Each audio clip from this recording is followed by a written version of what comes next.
ጤና ይስጥልን ክቡራትና ክቡራን ተመልካቾቻችን እንደምናችሁ። ይህ የኢቲቪ ወቅታዊ ፕሮግራም ነው። በዛሬው የኢቲቪ ወቅታዊ ፕሮግራም የምናቀርብላችሁ በተለይም የምዕራባውያን አላስፈላጊ ጣልቃ ገብነት የኢትዮጵያን ሉዓላዊነት የሚጋፉ ስራዎችን መስራታቸውና እንደከዚህ ቀደሙ ሌሎች አፍሪካ ሀገራት ላይ ሲሰሩት እንደነበረው የኢትዮጵያን የወደፊት ልማትና የዲሞክራሲ ስርዓት ግንባታ ላይ ተጽዕኖአቸውን ለማሳረፍ የሚፈልጉትን ከቅርብ ጊዜያት ወዲህ ደግሞ በርካታ ጫናዎችን እያስተዋልን እንገኛለንና እነዚህን ጫናዎች ለመቋቋም ኢትዮጵያውያን ምን ማድረግ አለባቸው? በኢትዮጵያም ከኢትዮጵያ ውጭ የሚኖሩ ኢትዮጵያውያንና ትውልደ ኢትዮጵያውያን ምዕራባውያን በኢትዮጵያ ላይ የሚያሳድሩትን ተጽዕኖና ጫና እንዲነሳና እንዲቀነስ ለማድረግ ምን መስራት አለባቸው? በዛሬው ፕሮግራማችን ምናቀርብላችሁ ይሆናል። አንድ እንግዳ ጋብዘናል። በአሜሪካን ሀገር ነው ነዋሪነታቸው። አቶ ነአምን ዘለቀ ይባላሉ። አቶ ነአምን ዘለቀ በአሁኑ ጊዜ የዓለም አቀፍ የኢትዮጵያውያን ድምፅ አስተባባሪ ኮሚቴዎች አባል ወይም ከስራ አስፈጻሚዎቹ አንዱ ናቸው። ከእሳቸው ጋር ቆይታ እናደርጋለን። በያላችሁበት ሆናችሁ ፕሮግራሙ እንድትከታተሉ እንጋብዛለን። የፕሮግራሙ አዘጋጅና አቅራቢ ግዛቸው ደርብ ነኝ። በያላችሁበት መልካሙን ቆይታ እንመኝላችኋለን። አቶ ነአምን ፈቃደኛ ስለሆኑ በጣም አመሰግናለሁ ለውይይታችን። እኔም በጣም አመሰግናለሁ አቶ ግዛቸው ቢሲ ለሰጠን እድል። እንግዲህ ሰሞኑን በጋራ የምንሰማቸውና እየሰማናቸው ሳምንታት ተቆጥረዋል። በተለይ የምዕራባውያን ጫናና ተጽዕኖ በተለይም ከምርጫው ጋር አያይዘው ከህግ ማስከበሩም ጋር አያይዘው በርካታ ግን ከኢትዮጵያ ሉዓላዊነት ጋራ ማይጣጣሙ ኢትዮጵያ የማትቀበላቸው ከዚህ በፊትም ደግሞ በታሪክ ኢትዮጵያ ያስመሰከረቻቸው የሉዓላዊነቷ ለድርድር አለማቅረቧ ይታወቃል እና እንደው እንዴት ያውታል እርስዎ እንደ አንድ ኢትዮጵያዊ በተለይም ደግሞ በቅርበት የምዕራባውያን ተጽዕኖና አላስፈላጊ ጣልቃ ገብነትንም ይሰማሉ በተለያዩ ሚዲያዎች? ኦኬ፣ ጥሩ ጥያቄ ነው። እንግዲህ በጣም ሰፊ የሆነ ርዕስ ነው። በአሁኑ ጊዜ እንደተባለው እንደሚታየው የምዕራባውያኑ ጫና በከፍተኛ ደረጃ ተጠናክሯል። ይሄ ደግሞ የኢትዮጵያን ሉዓላዊነት፣ የኢትዮጵያን ክብር፣ የኢትዮጵያን ነፃነት የሚጋፋ ደረጃ ደርሷል። በተለይም በአውሮፓ እና በዩኤስ አሜሪካ የሚደረገው ጫና መስመሩን እያለፈ እየሄደ ነው። ጫናው ከምንድን ነው የመጣው የሚለውን በደንብ መመልከት ያስፈልጋል። በእኔ ግምት የተለያዩ አሽከርካሪዎች ወይም ድራይቨርስ መንስኤዎች ያሉት ይመስለኛል። ለምሳሌ የአሜሪካንን ስራ አስፈጻሚ ወይ ኤግዜኪቲቭ ብራንች ብናይ ከዚህ ቀደም ኢትዮጵያን በሚመለከት በስለላው፣ በመከላከያው፣ በውጭ ጉዳይ አካላት የተለያዩ ትንታኔዎች እና ምልከታዎች ኢትዮጵያን አስመልክቶ ነበሩ። አንድ ወጥ ነበሩ ለማለት ያስቸግራል። አንዳንድ ጊዜ አንዳንዱ ተቋም፣ ሌላ ጊዜ ደግሞ ሌላው ተቋም ፖሊሲውን የማሽከርከር ሁኔታዎች ነበሩ። አሁን ላይ ግን ገዢ ሆኖ የወጣው የአሜሪካ አቋም ከምን ይመነጫል የሚለውንም መመልከት ይህን ለመቋቋም ምን ያስፈልጋል የሚለውን በኢትዮጵያ ሕዝብም በመንግስትም በውጭ ያለውም የኢትዮጵያ ማህበረሰብ ጠቃሚ ይመስለኛል። በቅድሚያ የጂኦፖለቲካ የኃይል አሰላለፍ የሀገሮች ኢንተረስት አለ። ከዛ ጋር የአሜሪካ አካባቢ ያላት ጂኦፖለቲካዊ ጥቅም እሱን ከዛ ጋር በተያያዘ የቻይና የሩሲያ በአፍሪካ ቀንድ በቀይ ባህር እንቅስቃሴያቸው እየጨመረ የመጣበት ሁኔታ እና የነሱ ፖለቲካዊና ኢኮኖሚያዊ ግንኙነት ከአካባቢው ሀገሮች ጋር ከኢትዮጵያም ጨምሮ ተጽዕኖ የመፍጠር አቅም የእኛን ጥቅም ይጎዳል የሚል ስጋት በአሜሪካኖቹ ያለበት ሁኔታ ነው ያለው። ከዚህ ጋር ተያይዞ ደግሞ የኢትዮጵያ፣ የሶማሊያ፣ የኤርትራ ትብብር መጠናከር የዓለም ንግድ አንዱ ቾክ ፖይንት በሆነው የአፍሪካ ቀንድና የቀይ ባህር በቀጠናው ያለው የነኚህ ሶስት ሀገሮች ግንኙነት አሜሪካኖችን ጥቅም ይጎዳል የሚል አንድምታ ያለው ከዛም ስጋት ጋር የተያያዘ ሁኔታ ሊነሳ ይችላል። የአካባቢው ሀገሮች ከኢትዮጵያ ጋር ያላቸው ኢኮኖሚያዊ ትስስር መጠናከር እሱም አንድ ስጋት ሊሆን ይችላል። ከህዳሴ ግድብ ጋራ ከአባይ ውሃ ጋራ ተያይዞ ውሃ በቀላሉ የማይገኝ ሪሶርስ ወይም ስኬርስ ሪሶርስ እየሆነ መሄዱ ድንበር ዘለል ኩባንያዎች የግሎባል ካፒታል ትኩረት ያደረጉበትና ከግብፅ ሜጋ ፕሮጀክቶች ጋር የሚሰሩበት ሁኔታ አለ። የህዳሴ ግድብ ለኢትዮጵያ ብቻ ሳይሆን በመካከለኛው ምስራቅ እስራኤልም ጨምሮ የተያያዘ ካልኩለስ መሆኑ ሌላው መታየት ያለበት አንግል ነው። በቅርቡ ደግሞ የወጣ አንድ ጥናት የሚጠቁመው በአፍሪካ ቀንድም የአረንጓዴ ሜታል ወይ ግሪን ሜታል በመባል የሚታወቁ ማዕድኖች በአፍሪካ ከፍተኛ ክምችት አለ። አፍሪካ ቀንድንም ይጨምራል፣ ኢትዮጵያንም ይጨምራል።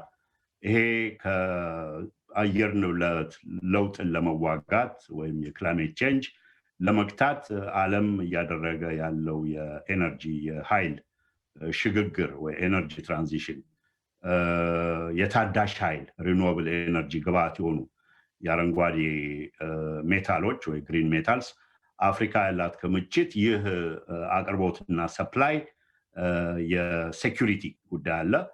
ይሄን ደግሞ በተለይ አሜሪካን ካየን በቅርብ ጊዜ የመጣው የባይደን አድሚኒስትሬሽን አንዱ የናሽናል ሴኩሪቲ ግብ አድርጎ ይህንን ያስቀመጠበት ሁኔታ ከዛም ጋር መታየት ያለበት ነው። የአሜሪካንን ጥቅም የሚያስጠብቅ ሌላው ደግሞ የአሜሪካንን ጥቅም የሚያስጠብቅ ለምሳሌ ህወሓት ለበርካታ ዓመታት ለ27 ዓመታት ለማለት ይቻላል የነሱ ክላይንት ነበር ወይም ተላላኪ ነበር። ያ የነበረበት ሁኔታ ነው። አሁን ግን የኢትዮጵያን ብሔራዊ ጥቅም ማዕከል ያደረገ የኢትዮጵያን ክብር ማዕከል ያደረገ መንግስት አለ ብለው ያምናሉ። የጠቅላይ ሚኒስትሩም እንዲሁም የውጭ ጉዳይ ሚኒስቴር በየጊዜው የሚያወጣቸው መግለጫዎች እነኚህን የሚያረጋግጡ ነው። ከዚህም ጋር የተያያዘ ስጋት አላቸው የሚል አንድምታ አለ። ሌላው እንግዲህ በዋነኝነት ደግሞ ይህንን ከሚያሽከረክሩ ፋክተሮች በደንብ መታየት ያለበት የቲፒኤልኤፍ የትህነግ ዓለም አቀፋዊ ከፍተኛ የተቀነባበረ የሳይበር ዘመቻ በጣም የተደራጀ ዓለም አቀፋዊ ይዘት ያለው ከዛም የነሱ ደጋፊዎች የሚያደርጉት በከፍተኛ ደረጃ ቴድሮስ አድሃኖም እንዲሁም ሌሎች በወል የሚታወቁ ህዝብ የሚያውቃቸው የቲፒኤልኤፍ አባላት ጭምር የሚሳተፉበት የውዥንብር በኢትዮጵያ ላይ የሚደረግ የማጣልሸት ነገሮችን አዛብቶ የማቅረብ ዘመቻዎች አሉ። አብረው ደግሞ ይህንን የሚያግዙ በከፍተኛ ገንዘብ በከፍተኛ ወጪ ህወሓት በዘረፈው ገንዘብ የተቀጠሩ የሎቢ የተሟጋች የአግባቢ እንዲሁም ደግሞ የፒአር የህዝብ ግንኙነት ድርጅቶች አሉ። እነኚህም ሚዲያዎችንና የተለያዩ የፖሊሲ አውጪዎችን የህግ አውጪዎችን በመቅረብ የህወሓትን የተዛባ ትርክት እና የኢትዮጵያ የነበረውን ወደ ግጭቱ ያደረሰበትን ትግራይ ውስጥ የሆነውን ሁኔታ ሁሉ አዛብተው የተገላቢጦሽ የዓለምን ህብረተሰብ ሲያወናብዱ የነበረበት ሁኔታ ነው። ይሄም አንድ ግብአት ነው ለደረሰው ጫና። ይሄም በደንብ መታየት ያለበት ነው። በተለይ ደግሞ በአሜሪካን ካየን ለምሳሌ ይሄ ውዥንብር የሐሰት ትርክት የፖሊሲ አውጪዎችን የህግ አውጪዎችን አመለካከት ቀርጿል ለማለት ይቻላል። እኛ በምናረጋቸው እንቅስቃሴዎች ያየነው ነገር በርካታ ጊዜ ወደ እናንተ እንቅስቃሴ እንመጣለን እና ምን እያደረጋችሁ ነው የሚለውን ነገር በኋላ ብንመጣበት ነው የሚሻለው። በዋናነት እንዳውም በተደጋጋሚ የምንሰማው የህግ ማስከበር ዘመቻው አሁን ተጠናቋል፣ ትግራይን መልሶ የማልማት ስራዎች እየተሰሩ ናቸው። ግን ብዙ ጊዜ ከምዕራባውያን ከሚዲያዎቻቸውም ከአንዳንድ ከፍተኛ ባለስልጣኖቻቸውም የሚሰማው ትግራይ አካባቢ እንዲህ ችግሮች እየተፈጸሙ ናቸው፣ እነዚህ ናቸው ብሎ ልክ በቦታው የነበሩ ያክል እውነት አስመስሎ ሲያወሩ ይሰማል። አንዳንዶች ግን ይህንን ትችታቸውና የውሸት ትርክቱን እንዳውም ባለፉት 27 ዓመታት ኢህአዴግ ሀገሪቷን በሚመራበት ወቅት ከዚህኛው አሸባሪ ተብሎ ከተፈረጀው ፓርቲ ጋራ አንዳንዶቹ የኢኮኖሚ ትስስር የኢኮኖሚ ጥቅም ያገኙ የነበሩ ሰዎች አሉ። ያኔ ሪፐብሊካንስም ዴሞክራትስም ከፍተኛ አመራር ላይ የነበሩት። ሁለተኛ ደግሞ በዘመኑ በነበረው 20 ምናምን ዓመታት የመሰረቱት ቤተሰባዊ ግንኙነትም ስላለ ነው የሚሉም አለና ከዚህ አንፃር እንደው ኢትዮጵያዊ ሆኖ በአንዳንድ ከፍተኛ የተባበሩ መንግስታት ድርጅት ቦታዎች ላይ ያሉት ግን የህወሓት ወይም የጁንታው መደምሰስን በጣም የሚቆጫቸው የሚያንገበግባቸው አሉ። ቅድምም የጠቀሷቸው ሰው እንዳሉ ሆኖ ማለት ነው። እነሱን እንኳን ትተን የነዚህ የምዕራባውያን ከፍተኛ ባለስልጣናት ግን ዛሬ ለዚህ ለአሸባሪው ቡድን ጥብቅና መቆማቸው ምንድነው ይላሉ? እስኪ በእርሶ እይታስ ምንድን? ቅድም እንዳልኩት ነው። አንድ ብቻ ምክንያት መስጠት አስቸጋሪ ነው። የኢንተረስት አለ፣ የናሽናል ኢንተረስት፣ ጂኦፖለቲካል ኢንተረስት አለ እዛ አካባቢ። እሱ አንድ ሜጀር ፋክተር ነው፣ አንድ ድራይቨር ነው። እዛ አካባቢ የራሳቸውን ጥቅም ለማስከበር ኢትዮጵያን ደካማ ማድረግና ኢትዮጵያ ላይ ጫና መፍጠር፣ ኢትዮጵያን መንግስት የኢትዮጵያን ህዝብ የማንበርከክ የመስበርን ባልለው አጎብዳጅ እንዲሆን የማድረግ ፍላጎት አለ። ይሄ ደግሞ የራሳቸውን ልዩ ልዩ ጥቅሞች እዛ አካባቢ ከማስከበር ጋር የተያያዘ ነው። ሁለተኛው አንተ እንዳልከው ነው፣ ብዙ ጊዜ ተደጋግሞ የተነገረው ነው። በ27 ዓመት ውስጥ ህወሓት በውጭው ዓለም ብዙ ገንዘብ አፍስሷል፣ ብዙ ወዳጆች አፍርቷል።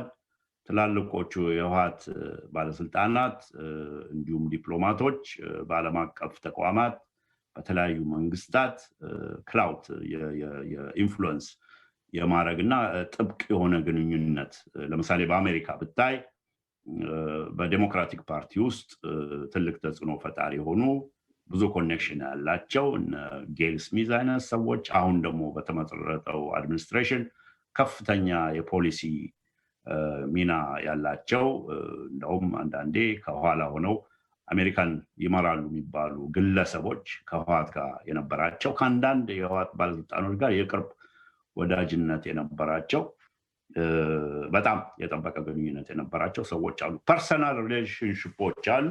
የፖለቲካል እና ጂኦፖለቲካል ኢንተረስት አለ። ከፍተኛ የገንዘብ ሃየርድ የሆኑ የተቀጠሩ ሎቢዎች የሚሰሩበት ስራ አለ። በጣም የተቀነባበረ እንደ አንድ ክፍለ ጦር እንደ አንድ እዝ የሚታዘዝ በዓለም አቀፍ ደረጃ ሁሉንም ፖሊሲ ሜከር፣ ሁሉንም ህግ አውጪ ከዩናይትድ ኔሽን ጀምሮ የመንግስታትን ባለስልጣኖች በየዕለቱ በውዥንብር በሐሰት ትርክ ቦምባርድ የሚያደርግ የተደራጀ ኃይል አለ፣ የህወሓት ኃይል። የእነኚህ ሁሉን ፋክተሮች ደምሮ ማየት ይፈልጋል። አንድ ነገር ብቻ ነው ብሎ ማለት it doesn't do justice ለገባንበት ፕሮፐርሊ። አንድ ችግር ሲመጣ የሀገራዊ ችግርም ሆነ ቤተሰባዊ ችግር ወይ ግላዊ ችግር ችግሮቹ ምንጮች ምንድን ናቸው ብሎ በደንብ መገንዘብ ያስፈልጋል። ስለዚህ አሁን የመጣው የምዕራቡ ጫና ድራይቨሮቹ ብዙ ናቸው። እነኚህ ኮንቨርጅ አድርገው ነው በኢትዮጵያ ላይ ከፍተኛ አደጋ ሊያስከትል የሚችል ጫና እየተፈጠረ ያለው እና እነኚህም በቅጡ መመርመር ያስፈልጋል። የፖለቲካ፣ የጂኦፖለቲካ፣ የፐርሰናል፣ በሎቢ በገንዘብ ኃይል በፒአር ኃይል የሚደረግ ጫና፣ ከፍተኛ የሆነ የተዛባ ትርክት ጋዜጠኞችን፣ ፖሊሲ ሜከሮችን ሲምፓታይዝ እንዲያደርጉ ከተጠቃው ጋር ኢቭን አንዳንዶችም ባይከፈላቸውም ወይም ጥቅም ባይኖራቸውም ከቪክቲም ጋር ከተጠቂ ጋር ሲምፓታይዝ የማድረግ ነገር ሁሉ አለ። አንዳንድ ጋዜጠኞች የሚጽፉትን ካየ ከዛ የሚመነጭ ይመስለኛል። ሌላው በፒአር የተከፈላቸው ፒአር ተቋማት ስላሉ እነሱ ደግሞ ያንን እያመቻቹ እዛ ላይ በርካታ ሰዎች የነሱም ሰዎች የትነግ የቲፒኤልኤፍም ሰዎች የነሱም ወዳጆች የሚጽፉበት ሁኔታ ነው ያለው። እና ይሄን በደንብ መገንዘብ ያስፈልጋል። አንድ ነገር ብቻ አይደለም። የተለያዩ ፋክተሮች የተለያዩ ቬሪየብሎች መጥተው በዚህ ካልኩለስ ውስጥ ወደዚህ አንድ ገዢ ወደሆነ ኢትዮጵያ ላይ ከፍተኛ ጫና የሚያደርግ ሁኔታ ነው ያደረሰው። አደገኛ የሆነ ጫና ክብራችንን፣ ህልውናችንን፣ በውስጥ ጉዳያችንን ጣልቃ የሚገባ ሁኔታ ነው የምናየው። ሉዓላዊነትን መጋፋቱ አንድ ነገር ሆኖ ሌሎች ምናልባት ከዚህ ጋር ተዛማጅነት ያላቸው ሊኖሩ ይችላሉ። በእርሶ እይታ አሁን እያየነው ያለነው የኢትዮጵያን ስም የኢትዮጵያን ገጽታ መልካም ገጽታ በከፍተኛ ደረጃ እየጠለሸ ያለው ሁኔታ ባይት ሰልፍ እሱ ራሱ ትልቅ ጫና ነው። ይሄ ለሎንግ ተርም ለሾርት ተርም ሚድ ተርም አገሪቱ ለመበልጸግ ወይም ለመልማት ለማደግ ህዝባችን ካለበት ድህነት ለመውጣት የሚደረገውን ዘርፈ ብዙ ርብርብ እና ጥረቶች እቅዶች የሚያሰናክል የውጭ ኢንቨስተሮችን የተለያዩ ዓለም አቀፍ ድርጅቶች ወይም ኢትዮጵያኖችን ኩባንያዎችን ወደ ኢትዮጵያ ሄደው ኢንቨስት እንዳያደርጉ ሪስክ አለ ብለው እንዲገምቱ ከዛም ደግሞ አያዋጣንም እንዲህ አይነት የጠለሸው የኢትዮጵያ ይሄ የሚደረገው ውዥንብር ያንን እንዲከላከል ከሚያደርጉት ፖዚቲቭ የሆነ ለኢትዮጵያ ልማት ሊደረግ ከሚችለው በከፍተኛ ደረጃ እነሱን በማቀብ እንዲታቀቡ በማድረግ የሚያደርግ ጫና ነው። ከዛ ቀጥሎ ደግሞ የዲፕሎማሲው ጫና ቀላል አይደለም። ኢትዮጵያን በዓለም አቀፍ ማህበረሰብ አስተሳሰብ በዓለም አቀፍ መድረኮች አይዞሌት ሊያደርግ የሚችል ዲፕሎማሲያዊ ጫና ነው። የአሜሪካ አቋም በይፋ የወጣው አለ። የትራቭል የጉዞ ሬስትሪክሽን በኢትዮጵያ ባልተጠቀሱ ስማቸው ባልተዘረዘሩ የኢትዮጵያ ባለስልጣኖች ላይ የትራቭል ሬስትሪክሽን ተደርጓል። ይሄ ወደ ሌላ ደረጃ ደግሞ ሊሸጋገር ይችላል። ሁኔታው በዚህ ከቀጠለ ወደ ኢኮኖሚያዊ ማዕቀብ ወርልድ ባንክ እንደውም እዛ ላይ ፎረን ፖሊሲ ላይ ይወጣ አለ። አንድ የህወሓትን ትርክት ሲያናፍስ የነበረ በቀደሙት አድሚኒስትሬሽኖች የስለላና የዲፕሎማት የነበረ ሰው የጻፈው ላይ በግልጽ አስቀምጦታል። ፎረን ፖሊሲ እሱንም ኮት አድርጓል። እዛ ላይ ምንድን ነው የሚለው? ይሄ የመጀመሪያ ኦፐኒንግ ነው። ሌሎች ሊከተሉ ይችላሉ። ኢንክሉዲንግ ኢትዮጵያ ከወርልድ ባንክ እና ከአይኤምኤፍ ልታገኝ የምችለው ብድርም ሆነ እርዳታዎች ለተለያዩ ፕሮጀክቶች የሚሰጡ እሱን ሁሉ እስከ ማቆም ሊሄድ ይችላል የሚል ነገር አለ። ይሄ ጅምር ነው። ወደ ሌላ አቅጣጫ ሊሄድ የሚችልበትና የሀገራችንን እድገት የሀገራችንን ልማት በሀገራችን ውስጥ የታለሙ የታቀዱ ነገሮች ሁሉ ፕሮጀክቶች ሁሉ ሊያስተጓጉል ይችላል። ከዛም አልፎ ደግሞ በዚሁ ከቀጠለ ግፊቱ በዚሁ ከተቀጠለ የኢትዮጵያ ህዝብ አንድ ነው። መንግስትም ኃይሉን ካፓሲቲውን በአገርም ውስጥ በውጭም ያለውን ካፓሲቲ አሳድጎ የኦፌንሲቭ የዲፕሎማሲ የፒአር ኦፌንሲቭ ካልከፈተ ኢትዮጵያም ህዝብ አንድነቱን በደንብ በተግባር በእንቅስቃሴ ካላረጋገጠ ለውጭ ኃይሎች አልንበረከክም ብሎ በደንብ ዲፋንስ ካላሳየ ይሄ ወደ አንዱ አሁን የሴኔት ሬዞሉሽን በቀደም የወጣው የዩናይትድ ኔሽንስ ሴኩሪቲ ካውንስል ከዚህ በፊትም ሞክረውታል፣ አልተሳካላቸውም። እንደምታውቀው ወደዛም የሚሄድ ወደ ሌላም አቅጣጫ አደገኛ አቅጣጫ ሊሄድ የሚችል ትራጀክተሪ አለው። ያንን ፖሲቢሊቲ ወይ ምናልባታዊነት ሊሆን ይችላል ብሎ የሚለውን ቶታሊ ሩል አውት ማድረግ አይቻልም። ቢኮዝ በኢትዮጵያ ላይ ቅድም ባልናቸው ምክንያቶች የተለያየ ኢንተረስቶች የተለያየ ሞቲቮች ኮንቨርጅ አድርገው ጫናው እየተጠናከረ ያየንበት ሁኔታ ነው ያለው እና አገራችንን ሊጎዳ የሚችል ጫና ነው። አገራችን ለማንበርከክ የሚደረግ ነው። ይሄንን ደግሞ ለመቋቋም ብዙ ስራ መሰራት አለበት። ኢትዮጵያ ለየትኛውም የውጭ ጫና የማትንበረከክ ሀገር መሆኗን ለማሳየት ምንድን ነው መደረግ ያለበት? መጀመሪያ ለሁሉም ነገር ግልጽ የሆነ ክላሪቲ ያስፈልጋል። ግልጽ የሆነ ምንድን ነው ያለው የሚለው ሁኔታ የተፈጠረው ሁኔታ የምዕራቡ ጫና አገር ሊያሳጣ የሚችል ደረጃ ሊደርስ ይችላል። ይሄን ትሬት ይሄን ስጋት በቀላሉ ማየት የለብንም። ቢኮዝ ብዙ ችግሮች አሉ፣ ብዙ ቻሌንጆች አሉ በአካባቢው። ሎንግ ይሄ ቀስ እያሉ ቢልድ የሚያደርጉ የሀገሪቱ ብዙ ችግሮች አሉ፣ መዋቅራዊ ችግሮች አሉ፣ ፖለቲካዊ ችግሮች አሉ፣ ኢኮኖሚያዊ ችግሮች አሉ፣ ከማንነት ጋር የተያያዙ ችግሮች አሉ። በየደረጃው ያው የድህነታችን የዚህ የወረርሽኙ የአየር ንብረት ሁሉንም ደምረን ስናይና ይሄ ደግሞ እንዲህ አይነት ጫና እንዲህ አይነት ተጽዕኖ በጣም እየተጠናከረ ሲመጣ እያንዳንዱ ኢትዮጵያዊን እያንዳንዱን ኦሮሞ፣ አማራ፣ ትግሬ፣ ጉራጌ በዘር ማንነት ሳይለይ ኢትዮጵያኖችን በሙሉ ሊያዳክም ሊበታትንም የሚችልበት ደረጃ ዝም ብለህ አይሆንም ብለህ የምትለው አይደለም። ስለዚህ ምንድን ነው የሚያስፈልገው? አንድ መሆን ያስፈልጋል። እንዲህ አይነት በአንድነት በጋራ መቆም ያስፈልጋል። የተለያዩ ልዩነቶች፣ አመለካከቶች፣ አስተሳሰቦች፣ የፖለቲካ ልዩነቶች፣ የፕሮግራም ልዩነቶች፣ የፍልስፍና ልዩነቶች፣ የብሔር የማንነት ጋር የተያያዙ ብሶቶች፣ ቅራኔዎች፣ ቅሬታዎች በመንግስትም ላይ ከመንግስትም ውጭ ብዙ አይነት ነገር አለ። ይሄን ሁሉ ወደ ጎን ማድረግ ያስፈልጋል። እንደ አንድ ኢትዮጵያዊ ያኔ አድዋ አባቶቻችን እንዳደረጉት በአንድ ላይ መቆም ያስፈልጋል። የመንፈስ አንድነት ያስፈልጋል። የዓላማ አንድነት ያስፈልጋል።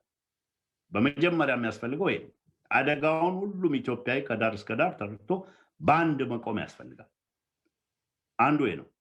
ሁለተኛው በተግባር ደግሞ መንግስት ይሄ የመጣውን አደጋ ዲፌንሲቭ ሆኖ የመጣው አደጋ በውጫዊ ምክንያቶች ብቻ ነው ብሎም ኮምፕላሰንሲ ወይም ራስን ሁሉን ነገር አድርጌያለሁ የሚል መዘናጋትና መዝናናት አያስፈልግም። መንግስት ብዙ ጥረቶች፣ ሙከራዎች እና ብዙ ስራ ይሰራል። ብዙ የአቅም የካፓሲቲ የተለያዩ ችግሮች ካለፈው ስርዓት የተወሰሩ መዋቅራዊ ችግሮች በመንግስቱም ተቃዋማዊ ችግሮች ብዙ ሊኖር ይችላሉ። ነገር ግን አንድ ደግሞ በደንብ ራስን ማየት ያስፈልጋል። ኢንትሮስፔክሽን በፒአሩ፣ በዲፕሎማሲው፣ በመረጃው፣ በመከላከያው በተለያዩ ዘርፎች ያሉትን ድክመቶች ራሱን መገምገምና ወደ ውስጥ አይቶ እንዴት ነው ይሄንን ማጠናክረው ከመጣው አደጋ አኳያ መመክተው ብሎ ኮሬክት የሆነ ሶበር የሆነ ግምገማ አናሊሲስ ሁሉም ተቋማት አድርገው ለዚህ ለመጣው አደጋ ብቃታቸውን ገምግመው ፈትሸው በተሻለ ዓለም አቀፉን ሁኔታ ለመለወጥ ምን አይነት ስትራቴጂ ያስፈልጋል፣ ምን መደረግ አለበት የሚለውን ኦነስት ሆኖ የራስንም ድክመት መገምገም ያስፈልጋል።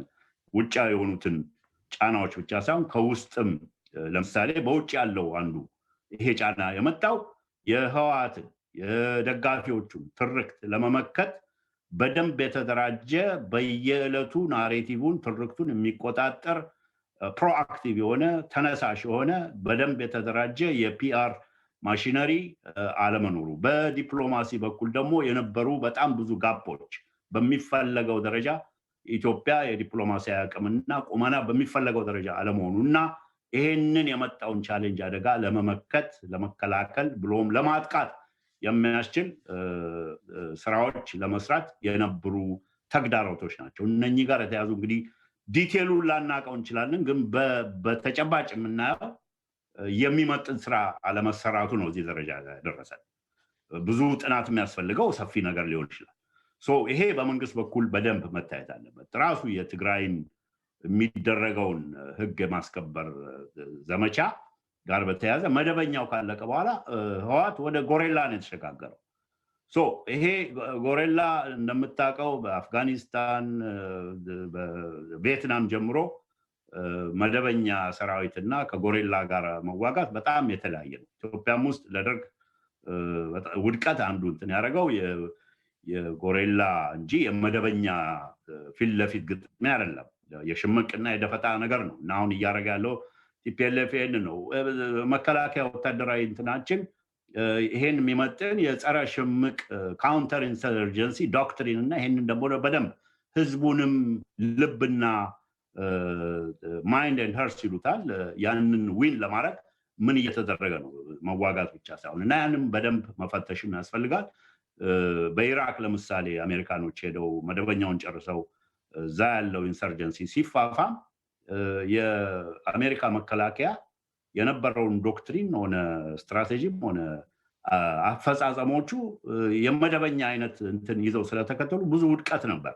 ጀነራል ፔትራይስ የሚባል ሰው ሄዶ ነው እንደገና ኢቫሉዌት አድርጎ ራሱን የቻለ ሳይንስ ነው፣ ራሱን የቻለ ዶክትሪን ነው።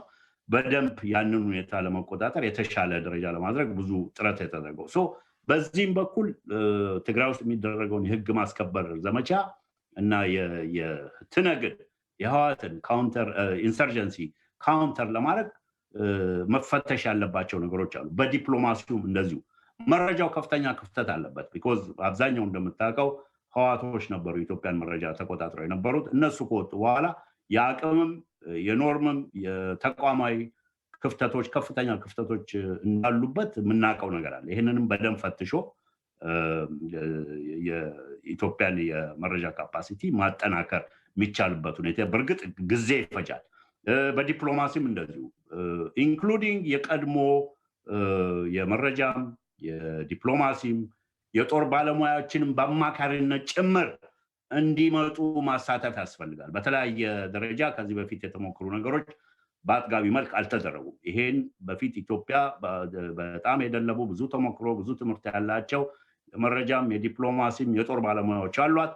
በቀደሙ ስርዓቶች ያገለገሉ እነኝም ቢያንስ በአማካሪነት ማሰባሰብ ያስፈልጋል፣ ማሳተፍ ያስፈልጋል።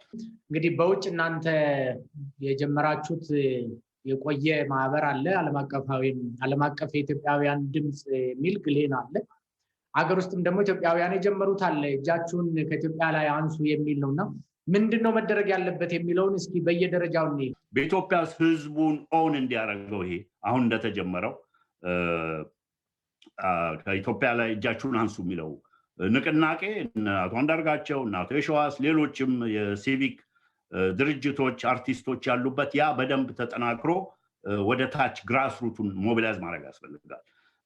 በውጭው ዓለም በጣም ብዙ ስራ መሰራት አለበት። ይሄ ከመንግስት ጋር የተቀናጀ የፓብሊክ ዲፕሎማሲ የአድቮኬሲ የተጀመሩ ስራዎች አሉ። እነሱን በከፍተኛ ደረጃ ማጠናከር ያስፈልጋል። የምናረጋቸው እንቅስቃሴዎች አሉ። ነገር ግን እነኚህ እንቅስቃሴዎች በደንብ ስትራቴጂ ኑሯቸው ለምሳሌ በአሜሪካ በ50 ስቴቶች ልክ ህወሓቶቹ እንደሚያደርጉት የነሱ ደጋፊዎች እንደሚያደርጉት እያንዳንዱ ሴኔተር እያንዳንዱ ኮንግሬስማን ጋር የማንኳኳት የማነጋገር የመጎትጎት ስራዎች ጠንካራና ተከታታይ ሆነው መሰራት አለባቸው። ምክንያቱም እነኚህ ሰዎች አሁን ሴኔት አሁን የሚባለው ሬዞሉሽን ያወጣው በቀደም ለታ አንዱ ዝም ብሎ የአሜሪካ ስቴት ዲፓርትመንት ስላለ ወይም ከላይ ያሉ ቅድም ያልኩ የጂኦፖለቲካ ኢንተረስት ብቻ ስላለ አይደለም፣ ከታች የህዝብ ግፊት ስላለ ነው።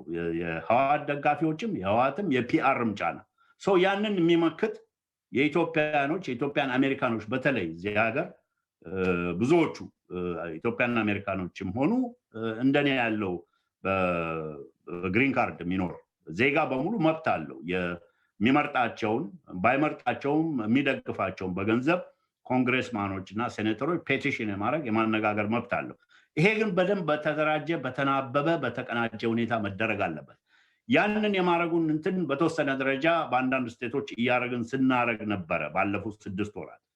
ይሄ ግን ሪፕሊኬት ተደርጎ ይሄ እንቅስቃሴ በደንብ በስትራቴጂም በእቅድም በወግ ባለው መልክ ባለው ቁመናም እየተናበበ መደረግ ያለበት ይሄ ጫና መቀጠልና ማጠናከር ይገባል።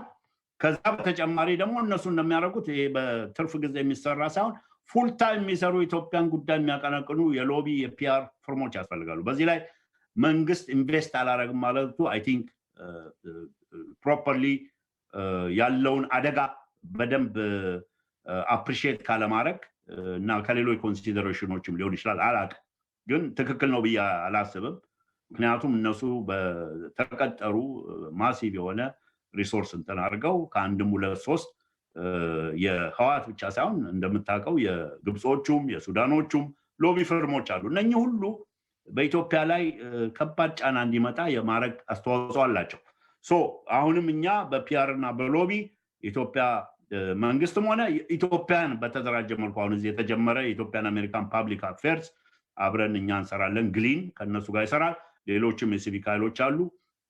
ይሄ በዚህ አማካኝነት ኢትዮጵያኖች ፕሮፐር የሆነው ኤፓክ ማለት እንደ አይሁዶቹ የፖለቲካ አክሽን ኮሚቴ ነው።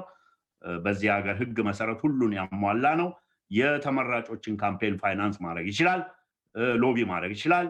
ካምፔን ማድረግ ይችላል። ገንዘብ አሰባስቦ ለተመራጮች ለኮንግሬስማኖች መስጠት ይችላል። ያ የመጀመሪያው ተቋም ነው ለኢትዮጵያኖች እና ያንን ማጠናከርና በዛ ዙሪያ የሚደረጉና በሎቢና በፒአር በኩል ያለውን ድክመት ያለውን ጋፕ ሊሸፍን የሚችል ከፍተኛ ሪሶርስም ያስፈልጋል። በውጭ የሚደረገውን የተጀመረውን እንቅስቃሴ በከፍተኛ ደረጃ በዓለም አቀፍ ዙሪያ በደንብ ማጠናከር ስኬል አፕ ማድረግ ያስፈልጋል። በየሀገሩ ያሉ የፓብሊክ ዲፕሎማሲ የአድቮኬሲ ስራዎች መጠናከር አለባቸው። ኢትዮጵያም በዓለም ዙሪያ ያሉ ሁሉ በጋራ በመቆም ሀገራቸውን ክብርና ነፃነት መታደግ አለባቸው ከዚህ ከመጣው ከባድ የሆነ የምዕራባውያን ጫና። ይሄን ደግሞ በተቀናጀ በተቻለ መጠን በተቀነባበረ ሁኔታ መደረግ አለበት። በየአካባቢው ከሚገኙ በየሀገሩ ከሚገኙ ኤምባሲዎች የኢትዮጵያ ኤምባሲዎች እና ቆንስላ ጽሕፈት ቤቶች ጋር የተቀናጀ የተቀነባበረ ስርዓት መሰራት አለበት። በዓለም ዙሪያ የሚገኙ ኢትዮጵያውያን ከማንነት ጋር በተያያዘ ከፖለቲካ ጋር በተያያዘ ልዩነቶች አሉ፣ ቅሬታዎች አሉ። አሁን ግን ቅሬታዎችና ብሶቶች ልዩነቶችን ወደኋላ አድርገን በጋራ በአንድነት የምንቆምበት ነው። አያቶቻችን በአድዋ እንዳደረጉት የጠላት ወረራ የባዕዳን የቀኝ ገዢዎች ወረራ በመጣበት ጊዜ ሁሉ የኢትዮጵያ ቀደምት አባቶች እንዳደረጉት ሁሉ በጋራ እንደ አንድ መቆምና መመከት አለብን። በሁሉም መንገድ በሚደረጉ ተቃውሞ እንቅስቃሴዎች በተለያዩ የመሟገት የኢትዮጵያን ጉዳይ የማስረዳት ዓለም አቀፉ ማህበረሰብ እንዲረዳ በማድረግ በመንግስታትን የህግ አውጪዎችን ፓርላማዎችን ጋዜጠኞችን ሁሉ መቅረብ ማስገንዘብ ምሁራኖችን በዚህ ከፍተኛ ሚና አላቸው። እስካሁን የኢትዮጵያ ምሁራን በውጭ ያሉት አንዳንድ ስራዎች ሰርተዋል፣ ግን የተጨማሪ ስራዎች መሰራት አለበት። በሚያስተምሩበት በሚሰሩበት ተቋማት ልክ የቲፒኤልኤፍ ደጋፊዎች እንደሚያደርጉት የኢትዮጵያን ሁኔታ ማስረዳት፣ ወዳጅ ማብዛት፣ ጠላት መቀነስ፣ ሁኔታውን በደንብ ማስገንዘብ መሰራት አለበት። እዚህ በአሜሪካ የተጀመሩ ቀደም ብለን የጀመርናቸው ሴኔተሮችን ኮንግረስማኖችን የማነጋገር እና የማስረዳት ወይም ስታፈሮቻቸውን ብዙ ስራዎች ሰርተናል። ግን እስካሁን ያየነው በተጨባጭ ውጤቱን ስንለካ ውጤት አላመጣንም። ውጤት ለማምጣት ያሁኑ እስካሁኑ ያለውን ሂደት ገምግመን በ50 ስቴቶች የተቀነባበረ የተቀናጀ የኢትዮጵያኖች የኢትዮጵያን አሜሪካኖች ስራ እንቅስቃሴ ተጠናክሮ መቀጠል አለበት። ይሄ አደጋ ለእያንዳንዱ ቤት እያንዳንዱ ኢትዮጵያዊ ጋር የሚያንኳኳ ነው። ለማንም ለመንግስት ወይም የገዢው ፓርቲ ወይም የዶክተር አብይ ወይም የማንም ጉዳይ አይደለም። የእያንዳንዱ ኢትዮጵያዊ በባለቤትነት ይዞ እኔም የኢትዮጵያ አምባሳደር ነኝ እጃችሁን ከኢትዮጵያ ላይ አንሱ ብሎ ሁኔታውን የማስረዳት የመጎትጎት የመሟገት ስራዎች በዓለም አቀፍ ዙሪያ ሁሉም ኢትዮጵያ መስራት አለበት። ሌሎች ልዩነቶቻችንን ሌሎች ችግሮቻችንን በተረጋጋ ሰላማዊት በሆነች ኢትዮጵያ በሰለጠነ መንገድ እየተወያየን እየተሟገትን በዲሞክራሲያዊ ሁኔታ ልንፈታ እንችላለን። አሁን ግን ያ ሁኔታ አይደለም ያለው። ይሄ የመጣው አደጋ በጋራ ለመከላከል በጋራ ለመመከት ኢትዮጵያን ለመታደግ የሞራልም የዜግነትም የታሪካዊም ኃላፊነት አለብን እንላለን። አቶ ነአምን ዘለቀ ዓለም አቀፍ የኢትዮጵያውያን ድምፅ አስተባባሪ ኮሚቴ አባል ለሰጡን ማብራሪያ በጣም አመሰግናለሁ። በድጋሚ ለሰጣችሁን እድል በጣም አመሰግናለሁ። የተከበራችሁ ተመልካቾቻችን በያላችሁበት ሆናችሁ ስትከታተሉት የነበረው የኢቲቪ ወቅታዊ ፕሮግራም በዚሁ ያበቃል። አቶ ነአምን ዘለቀ በምዕራባውያን አላስፈላጊ ጣልቃ ገብነትን አስመልክተው ኢትዮጵያውያን በውስጥም በውጭም ያሉት በህብረት በመቆም አንድነታቸውን በማረጋገጥና ከትላንት አባቶቻቸውና አያቶቻቸው የወረሷት ሉዓላዊነቷን ያስከበረች በትውልድ ቅብብሎሽም ዛሬ የደረሰችን ሀገር ነገም ከየትኛውም ጫና ተቋቁማ ህዝቦቿም አንድነታቸውንና ህብረታቸውን አረጋግጠው ለሌሎችም ሀገራት ምሳሌ የሚሆኑበትን ሀሳባቸውን አጋርተውናል። ስለዚህ አሁን አላስፈላጊ ጣልቃ ገብነቶችን በመቋቋም እጃችሁን ከኢትዮጵያ ላይ አንሱ የሚለውንም በመደገፍ ኢትዮጵያ የጀመረቻቸውን ልማትና የዲሞክራሲ ስራዎችንም እንዲያስቀጥሉ በማድረግ ሀሳባቸውን ስላጋሩ እናመሰግናለን። እናንተም በያላችሁበት ሆናችሁ ፕሮግራሙን ስለተከታተላችሁ እያመሰገንን በሌላ ጊዜ ደግሞ በሌላ ፕሮግራም እንገናኛለን። እስከዚያው ሰላም ነው።